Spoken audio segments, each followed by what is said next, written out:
answer, materialism isn't the answer. What is the answer then? What is consciousness? What is its relationship with matter? What does the idea that consciousness can choose actuality from material possibilities tell us? There is a way of looking at it which is paradox-free. If we can think the radical thinking, radical thought, that consciousness is the ground of being, not matter. Consciousness is the ground of being, and matter consists of possibilities of consciousness. In other words, we are saying that consciousness is not made of brain, but brain is made of consciousness. If you make such a radical switch, then what happens? Then immediately you see that conscious choice is no longer a dualistic action of consciousness on matter. Dualism is not necessary anymore, because consciousness is choosing only a possibility which is itself, its own possibility. No effort is needed, no action is needed, it's just choice. But be it as it may, as you switch from one meaning of the picture to the other, please ask yourself, am I doing anything to the picture? And the answer comes, no, of course not. I'm just choosing. I'm recognizing by shifting my head a little, shifting my context of looking a little. I'm just choosing by recognizing one facet vis-a-vis the other facet. See how simple it is? No dualism is involved because no doing is involved. No transfer of energy is involved. In this way, consciousness can choose out of material possibilities the actual event of experience without dualism to bother us. And a major problem of quantum physics is solved. When somebody hears the idea that we, consciousness after all is we are conscious, we are part of that conscious being, and when you say consciousness chooses out of quantum possibilities, we get the idea that, well, hey, we choose our own reality. It's great. I'll choose a reality which gives me right away a BMW. I don't know how good creators you are, but in the 70s, and some of you will relate to this, we used to play with this. There were organizations which used to teach how to manifest things. And some people would seriously meditate on manifesting a Cadillac. But we think, we intend, we meditate, we wait, no car in our garage. Why is that? So they used to teach them how to manifest a parking space for their car. Little bit easier, but still nobody got 100% success in that. What they were missing is a subtlety of the nature of consciousness. Material objects are possibilities. To manifest the possibilities, what do we need to do? Consciousness is subtle. It's not our immediate consciousness that we experience. The immediate consciousness that I experience is called my ego. It is choosing from possibilities, and that makes it actuality. That sounds like all you need to do is to intend. All you need to do is to think, and that is intention. But that is the wrong way of thinking. We are intending in the ordinary state of our consciousness. And there is a catch here. Consciousness does not choose in the ordinary state of consciousness. In my ego, I have very limited choice. We have choice, but its choice is like, what flavor of ice cream do you like, chocolate or vanilla? We have choice to choose vanilla, or if we want chocolate. But it doesn't go very far from that. We don't really have freedom of choice that extends to choosing something really new. In other words, ego's choice is conditioned choice. Depends on past learning, what you have already experienced. And in that ego, we don't choose, we can't. Conscious choice that consists of this conversion of possibility into actuality is more subtle. It happens at a subtle level of our consciousness.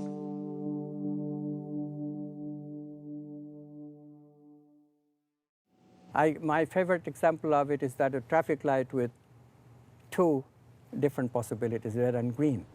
And you are approaching it from one direction, and your friend is approaching it from another direction. Being busy Americans, both of you want green. So who gets the green light? Who gets to choose? And when you ask that, you find that obviously both people's choice cannot become the actuality, because that will cause pandemonium in the world. We don't intend that, oh, God, give me a new car. Because then the second one, we have to say, oh, God, get everybody a new car. Can you imagine what will happen if all 6 billion people get a new car? It's not practical. So how does the choice happen then? Who gets to choose? Who gets to choose? This becomes a paradox. Who gets to choose? Now, there is a philosophy called solipsism, which is the philosophy that you are the only reality and everybody else is the figment of your imagination.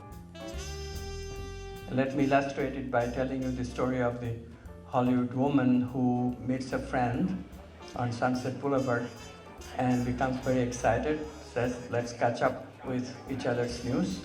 So they go to a coffee house, and the woman talks and talks and talks. In half an hour, she becomes suddenly aware, oh, I'm talking about myself all this time. Let's talk about you. What do you think of me?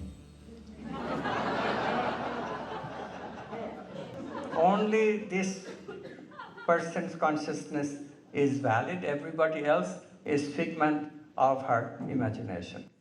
And you can relate to that. I mean, we all feel this way sometimes. We would like to feel this way sometimes at least.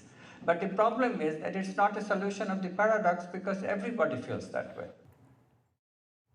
In that philosophy, the problem is solved once again, because you get to choose. You are the head honcho of your experience, of your world.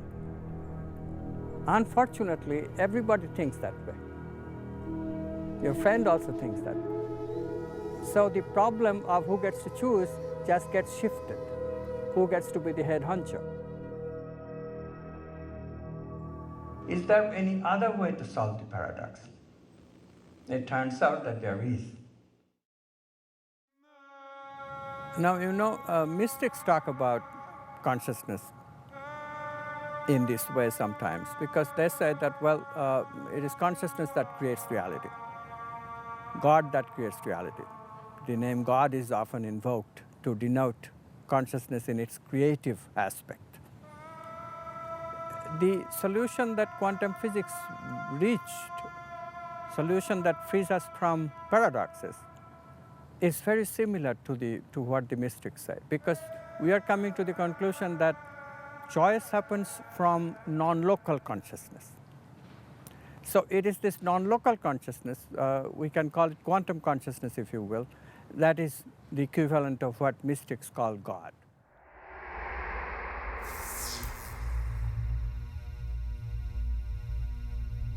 Behind our individual eyes, there is a cosmic eye, a cosmic consciousness, an interconnected consciousness. That's who we really are. Not what ordinary people sometimes think of God as, because ordinary people's thinking often is a dualistic God, God separate from the world. But the mystic is not talking like that. Mystic is saying that the non-local consciousness in the process of creating becomes not only the object that one observes, but also the subject. There is nothing but consciousness. Both the subject and the object are coming from consciousness itself. So there is no real dualism. The duality that we see, subject-object separateness, is an appearance. We are positing that the brain is essential, observer is essential for the possibilities to convert themselves into an actual event. But the observer itself is also a possibility when you think of the observer as a brain. So we are back to that question, and this time slightly differently. The brain is essential for collapse of the possibilities into actual event, but the collapse is essential for the brain to be real, to be manifest brain, for the observer. There seems to be a circularity in the logic. This circularity, called tangled hierarchy, is crucial to appreciate.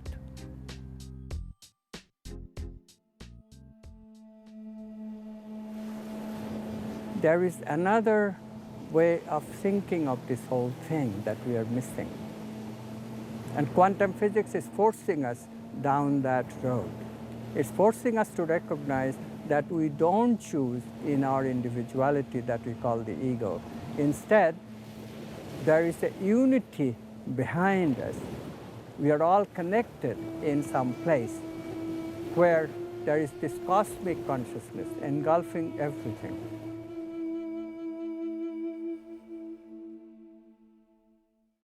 If choice happens in that cosmic consciousness, then that cosmic consciousness can be completely objective and impartial, and can choose giving you and your friend equal portions of green light. And yet, it can deserve special treatment of those cases where there is an emergency, where there is a creative urgency.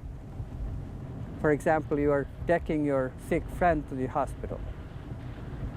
We do experience special green lights all the time, things cooperating in inexplicable ways in such emergencies. Consciousness leaves room for such creative occurrences, and yet consciousness can become very deterministic, very lawful in terms of dealing with the general average situation. This is why quantum mechanics is constructed in such a way that for large number of events, the average answer holds. This is why quantum science is predictive. It has predictability power, and it is this power that makes quantum physics so powerful. And yet, quantum physics leaves the room that for an individual choice, consciousness does retain creative choice. It's a little bit subtle. That's why manifestation doesn't always work. We have to get into an altered state of consciousness. Then we can do a lot with our intention. And there is experimental data proving that. I got a call from this Mexican neurophysiologist, Jacobo Greenberg, who said to me that he has some very interesting data that he is not quite able to interpret, but I might be very interested in. So I said, what kind of data? He said, well, this is two people communicating without exchanging signals. This is called non-locality in quantum physics. Without local signals, signals going through space and time. If such communication is occurring, we would say that yes, these people are connected via non-local consciousness.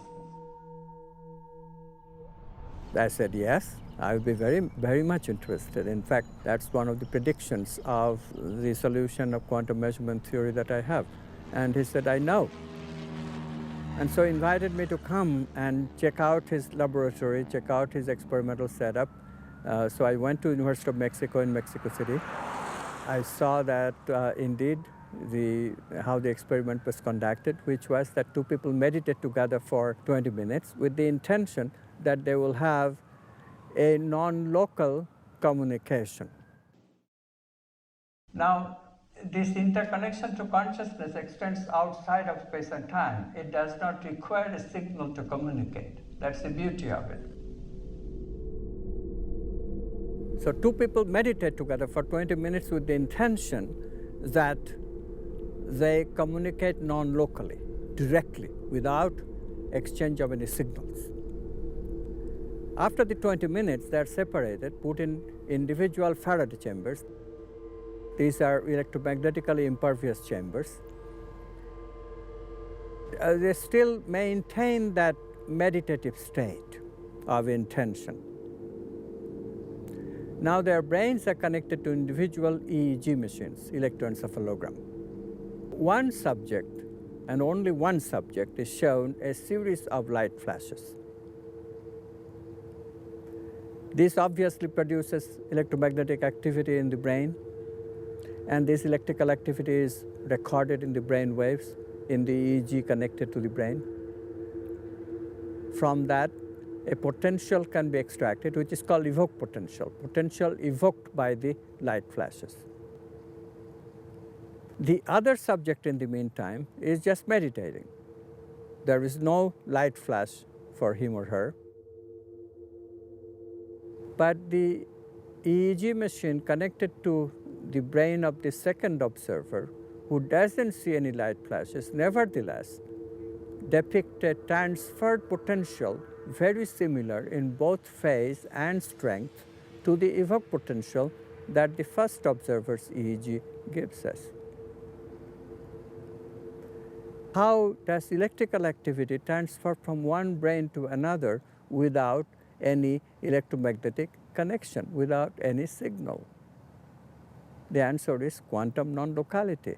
The answer is that non-local consciousness collapses similar events in both brains because through their intention they have become correlated non-locally. There is no other way of understanding this result. Now for a while, scientists objected, okay, maybe Hakubo's methodology was not quite right, maybe there was something wrong with the statistics. But then in 1998, Peter Fenwick in London and his collaborators reproduced the results. The results were again reproduced by another couple of experiments in the early 2000s. The latest one was in 2004 by Liana Standish and her collaborators at Bastille University in Seattle.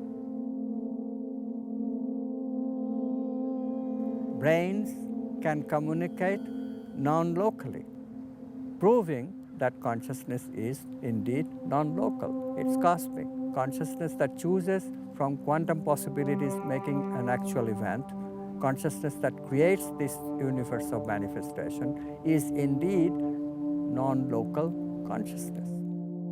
Now you can call it God if you like.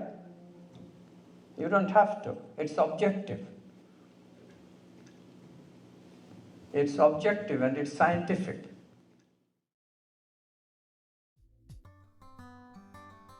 After the Self-Aware Universe came out, I was invited to a radio show, a talk show, and the first question an old lady asked me this was, what happens when we die?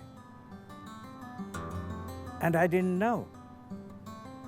The very first question in my very first radio appearance, and I didn't know how to answer the question. So that perturbed me a lot. That how does a physicist answer the question, what happens when we die? I knew that it is not fair to say that we just die, because that would be a very materialist answer. I knew that that answer could not be correct, but I also did not know how to approach it. What survives death? I did not know. At that time, I just did not know. So then a series of things happened. Very interesting.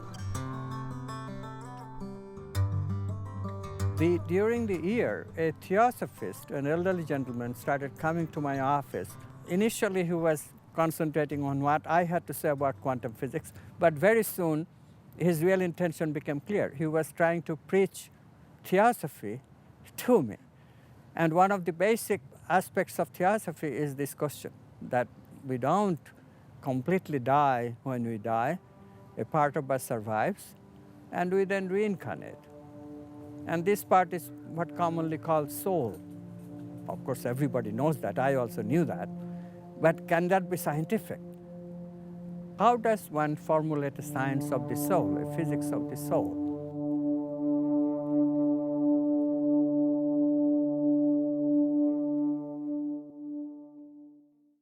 A graduate student in philosophy came to my office one day, and she said that her boyfriend just died, and she's in deep mourning, and somehow somebody told her that I might be of some help. Now, what do I know as quantum physicist about helping somebody with mourning? I'm not a therapist. I'm not a psychologist. I know nothing about how to help people with grieving. I told her that, but she wouldn't quit. This produced such an urgency in my psyche, I suppose, that a dream came very soon. I was sort of in between waking and sleeping, sort of lucid dreaming, you might say, and I started hearing a voice from the background. And the voice became louder and louder, and ultimately it became an admonition when I clearly heard it. And the words were, "The Tibetan Book of Dead is correct. It's your job to prove it." And I thought when I woke up, oh my God, it's my job to prove Tibetan Book of the Dead. I knew about Tibetan Book of the Dead. I even knew what it says in gist. But how does one scientifically describe the soul? Again, that very same question.